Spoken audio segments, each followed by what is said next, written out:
সুপ্রিয় সুধী, আমরা রয়েছি ব্রাহ্মণবাড়িয়ার গরুর হাটে। এখানে অনেক গরু রয়েছে। আমরা দেখছি গরুতে লোকারণ্য, মহিষও রয়েছে অনেক। আমরা এখন বিভিন্ন গরুর ব্যবসায়ীদের সাথে কথা বলবো। আমরা দেখতে পাচ্ছি ওইদিকে অনেক। হ্যাঁ চাচা, কেমন আছেন? ভালো। আপনি কেমন? হ্যাঁ ভালোই। তো গরু কেমন? কোনটা, লালডা না কালাডা? লালটা ভালোই। ভালোই। আর কালোটা? ভালোই। ভালোই। আচ্ছা, গরুর দাম কত? কোনটা, কালাডা না লালডা?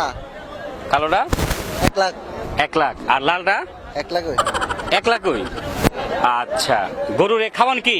কোনটা রে, লালডা না কালাডা রে? লালটারে বুসি। বুসি খাওয়ান। আর কালোটারে? বুসি হই। এই মিয়া, দুইটার উত্তর যদি একই হয় আপনি আলাদা আলাদা জিজ্ঞাসা করেন কেন? না মানে কালাডা আমার। কালোটা আপনার, তাহলে লাল ডকার এটা আমার হই। আপনার।